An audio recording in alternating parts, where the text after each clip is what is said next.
Hello friends, I welcome you all to the part 2 of series 2019 यानी कि series 1 2019 का हम एनालिसिस कर रहे हैं और हम पार्ट 2 में पहुंच चुके हैं जहां पे हम क्वेश्चन नंबर 13 से शुरुआत करने वाले हैं। सो द 13 क्वेश्चन ये आपसे पूछ रहा है कि पॉल एलन जिनकी डेथ अक्टूबर 2018 में हुई है वो को फाउंडर थे of which of the following company.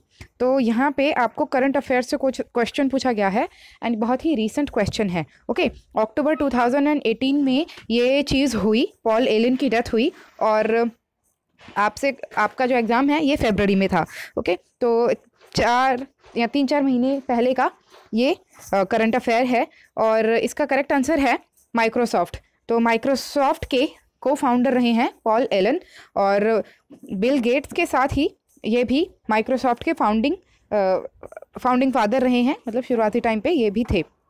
उसके बाद है क्वेश्चन नंबर 14 जिसमें एक मोबाइल ऐप की बात करी गई है जिसका नाम है सी विजिल। सी विजिल एक इलेक्शन कमीशन ने भी इस चीज़ को काफ़ी पॉपुलराइज किया है कि सी विजिल नाम की एक ऐप है जिसमें आप फ्री एंड फेयर इलेक्शन जो है वो कराने में हेल्प कर सकते हो। और इसका जो मेन काम है ये जो सबसे पहली चीज़ जिसमें ये हमें हेल्प करती है वो ये है कि ये कोड ऑफ कंडक्ट जो होती है इलेक्शन में, एक कोड ऑफ कंडक्ट होती है जिसे हमें फॉलो करना होता है और एक कोड ऑफ कंडक्ट होती है जो ओवरऑल सिटीजन्स को भी और साथ ही साथ पॉलिटिशियंस को भी फॉलो करनी होती है। ओके, जैसे कि वो 36 घंटे के मतलब जो इलेक्शन का टाइम है उससे 36 घंटे से पहले पहले उनको कैंपेनिंग बंद कर देनी है। ऐसे कुछ रूल्स एंड रेगुलेशंस होते हैं जो फॉलो करने होते हैं। उन रूल्स को फॉलो अगर कोई नहीं कर रहा है तो आप उसको रिपोर्ट कर सकते हो सी विजिल में। विजिल का मतलब ही होता है कि आप बहुत अवेयर हो एंड कोई भी आपके आसपास ऐसी चीज़ हो रही है जो कि रूल्स के खिलाफ है तो आप उसकी कंप्लेन कर रहे हो। तो यहाँ ये चीज़ लेकिन इलेक्शन से जुड़ी हुई है। Reporting violation of model code of conduct in election bound state, ये इसका आंसर है। उसके बाद है प्रहार। आपसे पूछा गया है कि प्रहार जो है ये क्या है। एक बैटल टैंक है, एक सरफेस टू सरफेस मिसाइल है, एक एयरक्राफ्ट है, एक कैरियर है, एयरक्राफ्ट कैरियर है या एक सबमरीन है। ओके, सो गाइज मैंने एक ये जो पूरी प्लेलिस्ट है जिसका नाम है सीरीज 2019, इसमें मैंने एक एनालिसिस किया है जिसमें मैंने 2018 में किस तरीके के क्वेश्चंस आते हैं सीरीज में वो जो चीज़ है उसको बिल्कुल ही समराइज़ कर रखा है एंड शॉर्ट फॉर्म में आपको बता रखा है। ओके, तो आप उस वीडियो को देखना, आपको पता चलेगा कि ऐसा ही क्वेश्चन 2018 में आया था सीरीज 2 2018 जिसमें तेजस क्या है ये आपसे पूछा गया था। अब इन्होंने पूछ लिया कि प्रहार क्या है। प्रहार जो है वो एक सरफेस टू सरफेस मिसाइल है। इसका मतलब ये हो गया कि प्रीवियस ईयर क्वेश्चन पेपर करना हमारे लिए काफ़ी इंपॉर्टेंट है। प्रीवियस ईयर क्वेश्चन पेपर जो 2018 का था सीरीज 2 2018 उसको मैंने सॉल्व किया था। आप मेरे चैनल पे उसको अगर देखोगे आपको एक प्लेलिस्ट मिल जाएगी, उसको भी आप देख लीजिए, आपके काम आएगा। आपको पता चल जाएगा कि किस लेवल के आपको सबसे ज़्यादा इंपॉर्टेंट चीज़ जो समझनी है वो समझना है कि क्वेश्चन पेपर है उसका लेवल क्या है। और कोई भी चीज़ इतनी इंपॉर्टेंट नहीं है जितनी इंपॉर्टेंट ये चीज़ है कि आप समझो कि जो क्वेश्चन पेपर है उसका क्या लेवल है। क्योंकि हमें ज़्यादातर हमारे पास हर एक मटेरियल होता है, हमारे पास न्यूज़पेपर भी होता है, लेकिन हमें ये नहीं पता होता कि किस लेवल तक न्यूज़पेपर से क्वेश्चन आते हैं, किस स्टैंडर्ड के। ओके, टफ, मॉडरेट, इजी, इस तरीके से आपको समझना है कि कैसे क्वेश्चन आते हैं। कई बारी कुछ क्वेश्चन होते हैं जो हमें बहुत टफ लगते हैं लेकिन वो क्वेश्चन बहुत जनरल होते हैं और वैसे ही क्वेश्चन आते हैं एग्जाम में। ओके, ज़्यादातर बच्चों के लिए यही चीज़ होती है, इवन हर एक पर्सन के लिए यही चीज़ होती है कि जो चीज़ हमें टफ लग रही होती है ना, सीडीएस और सिविल सर्विसेज में ज़्यादातर वैसे ही क्वेश्चंस आते हैं और आपको ज़्यादा डीपली पढ़ना पड़ता है करंट अफेयर्स को। ऐसा नहीं है कि न्यूज़पेपर आपने रख लिया फिर कभी कभार देख लिया, ऐसा नहीं है, बहुत ध्यान से पढ़ना पड़ता है। तो प्रहार जो है ये एक सरफेस टू सरफेस मिसाइल है। उसके बाद है क्वेश्चन नंबर 16। क्वेश्चन नंबर 16 में आपसे पूछा है कि राजीव गांधी खेल रत्न अवार्ड मिला था 2018 में, ये किसको मिला था। तो गाइज इसका आंसर है विराट कोहली। आई होप आप लोगों ने ये आंसर सही किया होगा। क्योंकि अब ये जो क्रिकेट है हम सब फॉलो करते हैं, तो अगर आप ऐसी चीज़ों को भी मतलब ध्यान रख पाओ कि कौन सा अवार्ड मिला है, ओके, तो कौन सा इवेंट हो रहा है, कौन सी ट्रॉफी, ये सारी चीज़ें ये भी आपको काफ़ी हेल्प कर सकती हैं। तो इसका आंसर हो गया विराट कोहली। उसके बाद है पाक्योंग एयरपोर्ट। पाक्योंग एयरपोर्ट जो है ये कहाँ पे लोकेटेड है। So guys I clearly remember कि जो हमारा द हिंदू न्यूज़पेपर है उसमें पाक्योंग एयरपोर्ट की प्राइम मिनिस्टर वहाँ पे खड़े हुए थे और एक फ़ोटो आई थी। ओके, तो पाक्योंग एयरपोर्ट सिक्किम में है और ये एयरपोर्ट नया बना है, तो यही इसकी खासियत है। करंट अफेयर्स से आपसे पूछा है इसमें। उसके बाद है, सो गाइज आई होप ये क्लियर हो गया, पाक्योंग सिक्किम। उसके बाद है यूनाइटेड नेशंस जो है, United Nations day observing international day of rural women. तो यहाँ पे दो चीज़ें इंपॉर्टेंट है, एक तो रूरल यानी कि ग्रामीण इलाकों की औरतों के लिए एक स्पेशल डे बनाया गया है और वो डे है 15 अक्टूबर। उसके बाद है, ऐसा कौन से पहले इंडियन हैं जिन्होंने पुलित्जर अवार्ड जीता था। तो ये जो पुलित्जर अवार्ड होता है ये कौन सी फील्ड में दिया जाता है और किन लोगों को दिया जाता है। ओके, तो कुछ अवार्ड होते हैं जो कि जैसे कि for example man Booker's award होता है, राइटर्स के लिए होता है। ओके, तो नोबेल पीस प्राइज़ होता है और केमिस्ट्री में, फिजिक्स में, हर एक में अलग अलग होता है। तो ये जो पुलित्जर अवार्ड है ये किस फील्ड में दिया जाता है, ये चीज़ आप कमेंट सेक्शन में लिख के बता देना। I will definitely appreciate that and थोड़े टाइम में मैं खुद ही उसको कमेंट सेक्शन में डाल दूंगी। उसके बाद है क्वेश्चन नंबर 20। क्वेश्चन नंबर 20 में आपसे पूछा है कि सौरभ चौधरी जो है ये काफ़ी एक्सेल इन्होंने करा है कौन सी स्पोर्ट में, और ये काफ़ी अच्छे प्लेयर हैं। कौन सी स्पोर्ट है? So guys he is a shooter. तो यहाँ पे आपको आर्चरी जो है उससे थोड़ा कन्फ्यूजन भी हो सकता था, लेकिन आर्चरी और शूटिंग ये बहुत डिफरेंट चीज़ें हैं। उसके बाद है, which of the following is not an assumption in the law of demand. So guys जब हम इकोनॉमिक्स पढ़ते हैं तो शुरुआती कंसेप्ट जो हम पढ़ते हैं वो यही होते हैं, वो होते हैं डिमांड और सप्लाई के। सो डिमांड और सप्लाई में कुछ अजम्पशंस हमें लेके चलनी होती हैं। तो जो हम ग्राफ बनाते हैं, सो यहाँ पे अगर किसी को समझ नहीं आ रहा है तो आपसे मैं यही कहूँगी कि आप इकोनॉमिक्स की बेसिक चीज़ें जो है ना, get to know. Okay, so you start getting to know economics. तो आप क्या करो, एक तो बेसिक चीज़ें पढ़ो और साथ ही साथ इकोनॉमिक्स का जो न्यूज़पेपर होता है और इकोनॉमिक्स से जुड़े हुए जो उसमें टॉपिक्स होते हैं उनको आप देखो। सिर्फ उतना ही करोगे तो भी थोड़ा तो आपको समझ आने लगेगा कि इकोनॉमिक्स होती क्या है और सप्लाई और डिमांड का क्या कंसेप्ट होता है। काफ़ी सिंपल कंसेप्ट होता है, इसलिए मैं आपको बोल रही हूँ कि शायद आपको सप्लाई और डिमांड वाला जो ये लॉ होता है और जो हमें सप्लाई और डिमांड का कंसेप्ट समझना होता है इकोनॉमिक्स में, वो आप उतना तो पढ़ ही सकते हो। ओके, वो ज़्यादा कुछ ऐसा टफ नहीं है और ना ही उसमें कोई ऐसी कैलकुलेशन, ना कोई फॉर्मूला है, बस कुछ एक ग्राफ होता है और ग्राफ तो आई थिंक बहुत आसान होता है, कोई भी इंसान ग्राफ को बहुत अच्छे से समझ सकता है। और अगर आप नहीं समझ पाते हो तो मैं कहूँगी ग्राफ जो हैं वो आपको बड़े से बड़े डेटा को अच्छे से समझाने में हेल्प करते हैं, तो आप उनको ट्राई करना जब कभी वक्त मिले तो सीखना। ओके, सो ये जो लॉ ऑफ डिमांड है इसके कुछ अजम्पशन होते हैं। देखिए, अब जब भी हम साइंस में या फिर किसी भी सब्जेक्ट में जब हम एक फार्मूला लाते हैं तो फार्मूला में कुछ कांस्टेंट होते हैं। सो ये बात मैं आपको इसलिए बता रही हूँ क्योंकि हो सकता है कि आप लोग ज़्यादातर आप लोग साइंस स्टूडेंट हो तो आपको ये चीज़ शायद आसानी से समझ आ जाए। जब भी हम कोई फार्मूला बनाते हैं तो कुछ उसमें कांस्टेंट होते हैं। ओके, तो ज़्यादातर फिजिक्स में हम क्या करते थे 12th और 11th क्लास में कि के कांस्टेंट रख लिया, फिर के को कुछ डिफाइन कर दिया। ओके, तो इस तरीके से, तो उसी तरीके से यहाँ पे इन्होंने बोला है कि क्या कांस्टेंट है। ओके, क्या अजम्पशन है। तो यहाँ पे जब हम बात करते हैं नॉन साइंटिफिक सब्जेक्ट, तो अब ये इकोनॉमिक्स है, इकोनॉमिक्स में भी फार्मूलाज होते हैं।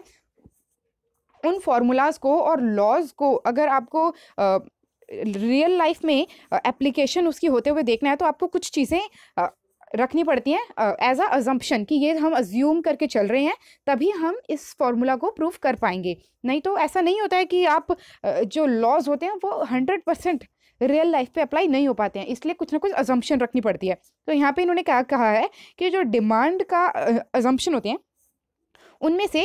इनमें से एक आपको चूज़ करना है जो डिमांड का अजम्पशन नहीं है। सबसे पहला इन्होंने कहा है कि there is no change in the taste and preference of consumer. So ये बात सही है। ज़्यादातर जो लोग डिमांड के बारे में डिमांड का लॉ जो जनरेट करता है वो ये कहते हैं कि डिमांड के लॉ में हम ये लेके चलेंगे कि जो एक प्रोडक्ट की डिमांड है वो जो पहले एक पर्सन एक पर्टिकुलर प्रोडक्ट को यूज़ कर रहा था वो आगे भी करेगा और उसका टेस्ट चेंज नहीं होगा। ओके, ये चीज़ वो अजम्पशन लेके चलते हैं क्योंकि रियल लाइफ में ऐसा होता है कि हमारे टेस्ट चेंज होता है क्योंकि हमारी एज बढ़ जाती है तो हमारा टेस्ट चेंज हो जाता है। ओके, पहले हम कुरकुरे चिप्स ज़्यादा खाते होंगे, अब नहीं खाते हैं, इस तरीके से। तो यही चीज़ है कि हमारा जो टेस्ट है और जो हमारे प्रेफरेंसेस हैं वो बदलते रहेंगे। लेकिन अगर इनको डिमांड को पढ़ना है, डिमांड के लॉ को बनाना है, तो हमें ये चीज़ अजम्पशन लेके चलनी पड़ती है कि शायद इनका जो टेस्ट है वो सेम रहने वाला है। उसके बाद इनकम जो है वो भी कांस्टेंट रहेगी, क्योंकि अगर मान लीजिए आपकी इनकम ही चेंज हो गई, आपकी इनकम मान लो बहुत कम हो गई, तो क्या करोगे आप, आपकी डिमांड्स जो हैं वो भी कम हो जाएंगी, क्योंकि आपको अपनी डिमांड्स कम करनी पड़ेंगी। ओके, उसके बाद है कि there are no changes in the price of substitute goods. जो सब्सटीट्यूट गुड्स हैं, जैसे कि मान लीजिए चाय और कॉफ़ी, ये सब्सटीट्यूट गुड्स होते हैं। अगर कभी कभी चाय ना हो तो इंसान, मान लीजिए बिल्कुल ही पूरी दुनिया पे चाय ख़त्म हो गई, तो फिर जो चाय पीने वाले हैं वो शिफ्ट कर सकते हैं कॉफ़ी की तरफ। तो यही चीज़ इन्होंने बोली है कि ऐसा जो सब्सटीट्यूट गुड है उसके भी प्राइस में कोई चेंज नहीं आ रहा है, मतलब वो भी कोई अट्रैक्ट नहीं करेगी ये सामने वाले कस्टमर्स को। ओके, तो सब्सटीट्यूट गुड भी कोई रोल प्ले नहीं करेगी, ना ही इनकम रोल प्ले करेगी, और ना ही उनका टेस्ट और प्रेफरेंस चेंज होगा। लेकिन इन्होंने एक चीज़ कही है जो कि इस लॉ की एक्सेप्शन है। ओके, तो ये एक्सेप्शन है कि डेमोन्स्ट्रेशन इफेक्ट जो है वो इफेक्ट नहीं करता है, डेमोन्स्ट्रेशन इफेक्ट जो है वो इफेक्ट करता है कंज्यूमर्स को। सो गाइज ये करेक्ट है। सो गाइज डेमोन्स्ट्रेशन इफेक्ट जो होता है ये लॉ ऑफ डिमांड का एक एक्सेप्शन होता है, लेकिन इन्होंने इस चीज़ को क्या कर रखा है, अजम्पशन में डाल रखा है। तो ये अजम्पशन नहीं है, ये तो एक्सेप्शन है, ये चीज़ छोड़ रखी है उन्होंने। ओके, अगर ये चीज़ इंक्लूड हो जाएगी तो डिमांड वाला लॉ जो है वो काम नहीं करेगा। इसलिए डेमोन्स्ट्रेशन इफेक्ट का मतलब होता है कि आप किसी और की एक्टिविटीज़ को देख रहे हो और इससे इन्फ्लुएंस हो रहे हो। तो यहाँ पे अगर हम ये मानेंगे कि डिमांड का जो लॉ है उसको हम समझने की कोशिश कर रहे हैं, और साथ ही साथ हम ये भी मानेंगे कि नहीं, एक जो पर्सन है वो किसी दूसरे के एक्शन से भी प्रभावित हो सकता है, तो उसका मतलब ये हुआ कि अगर कोई और कह दे कि यार इस प्रोडक्ट को यूज़ करना छोड़ दे, तो शायद वो छोड़ भी देंगे। तो इस तरीके से तो वो जो लॉ है उसमें वेरिएशन आ जाएगी। इसीलिए जो लॉ ऑफ डिमांड होती है इसमें ये भी अजम्पशन होती है कि डेमोन्स्ट्रेशन इफेक्ट काम नहीं करता है कस्टमर पे। मतलब जो कस्टमर है बहुत हार्ड कोर फैन है और बहुत ही हमेशा वो इस चीज़ को फॉलो करने वाला है, हमारे प्रोडक्ट को वो यूज़ करेगा ही करेगा। ऐसा नहीं है कि वो कभी हमें छोड़ के जाएगा किसी और के कहने पे या फिर किसी और कंपनी के आने से। तो ये चीज़ है। ओके, तो डेमोन्स्ट्रेशन इफेक्ट जो है काम करता है कंज्यूमर्स पे, ये चीज़ रॉन्ग है, और ये चीज़ लॉ ऑफ डिमांड को एक्सप्लेन नहीं कर पाएगी, और लॉ ऑफ डिमांड की एक्सेप्शन अजम्पशन नहीं है। उसके बाद है क्वेश्चन नंबर। सो गाइस ये जो है ये इकोनॉमिक्स के question I am seeing, I am watching them. इसमें क्या है, कंसेप्ट आपसे बहुत ज़्यादा पूछते हैं। तो अगर आपने इकोनॉमिक्स पढ़ी है, इकोनॉमिक्स के बेसिक भी चीज़ें आपने देखी है ना, तो आपको ये चीज़ हो जाएगी, समझ आ जाएगी और आप आंसर कर दोगे, नहीं तो नहीं कर पाओगे। और तभी मुझसे टाइम भी काफ़ी ज़्यादा लग रहा है आपको ये समझाने में, क्योंकि ये पूरा एक कंसेप्ट है, ये पूरा एक लॉ है जिसको एक पूरी 30-40 मिनट की क्लासरूम जो है वहाँ पे बच्चे बैठ के पढ़ते होंगे इकोनॉमिक्स के, तो हम इसको ऐसे 5-10 मिनट में हमें लग ही जाता है टाइम, तो इसलिए इसमें मुझे ज़्यादा टाइम लग रहा है आपको समझाने के लिए। उसके बाद भी नेक्स्ट क्वेश्चन भी कुछ ऐसा ही है। इसमें आपसे पूछा गया है which of the following statement is not correct.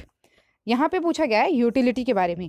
Okay, so total utility क्या होती है, ये सेटिस्फैक्शन होती है जो एक पर्सन को आती है जब वो एक प्रोडक्ट को यूज़ करता है। मैं आपको एग्जांपल देती हूँ एक चॉकलेट का।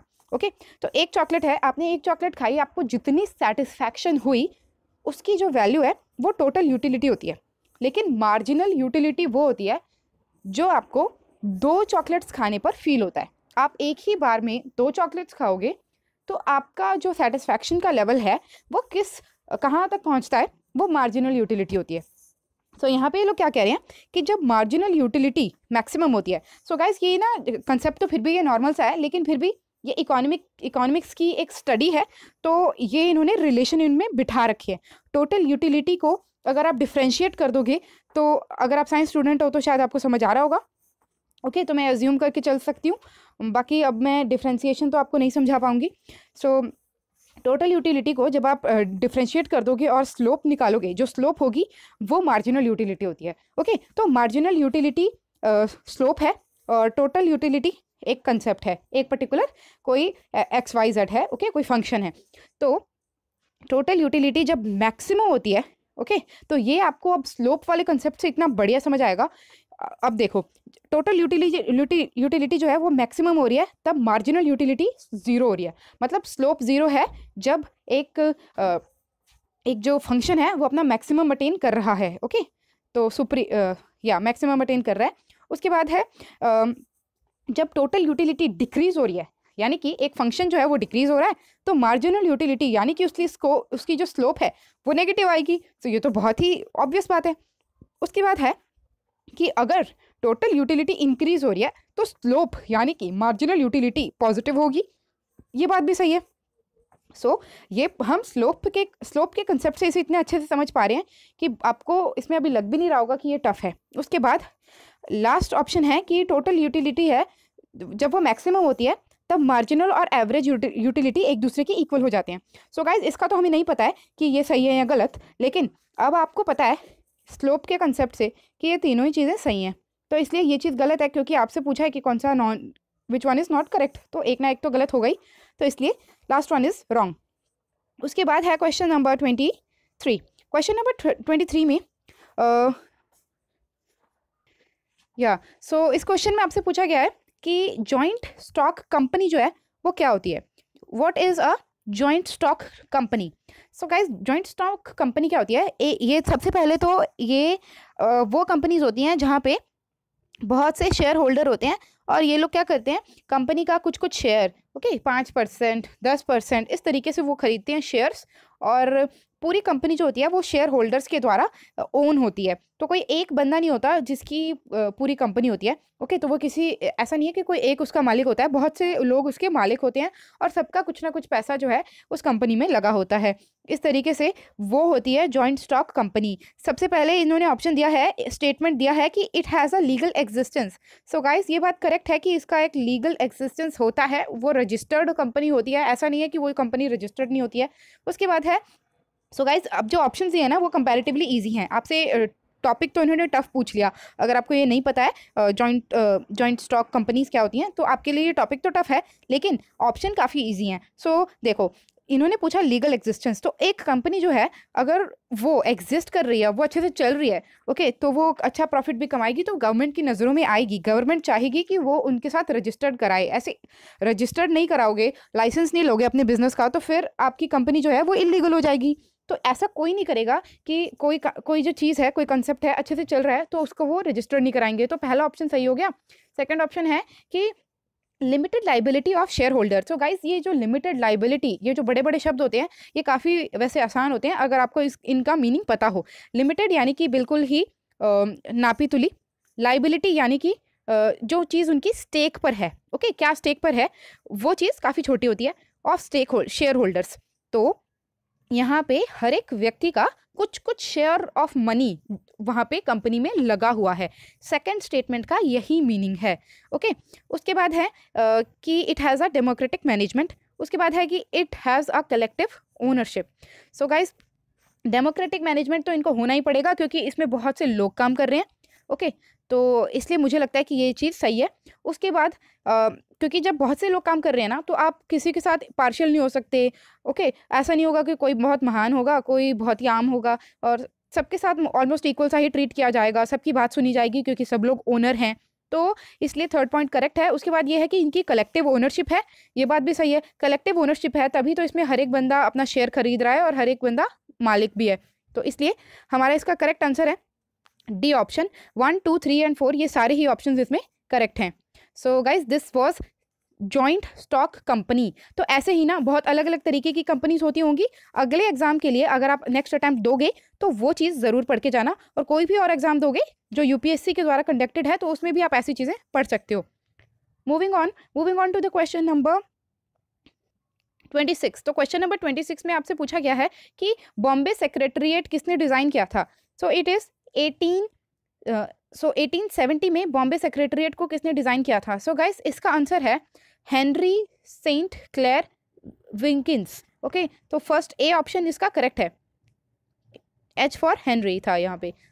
तो हेनरी क्लेयर हैं जिन्होंने डिज़ाइन किया है किसको, बॉम्बे सेक्रेटरीट को। उसके बाद इन्होंने पूछा है कि who was the founder of Mahakali पाठशाला इन कलकत्ता। महाकाली पाठशाला कलकत्ता में जो स्थित है उसके फाउंडर कौन हैं। तो गाइस ये एक रानी हुआ करती थी जिनका नाम है माताजी महारानी तपस्विनी जो है वो को फाउंडर हैं, फाउंडर हैं किसकी, महाकाली पाठशाला की, जो कि कलकत्ता में सिचुएटेड है। सो गाइस ये था हमारा आज का पार्ट 2। इसके जो नेक्स्ट वाले क्वेश्चन है मैं वो पार्ट 3 में देखती हूँ। अभी I am taking a break. Okay, so I will see you in the next video. Till then see you, take care and I hope आपका पेपर अच्छा गया होगा।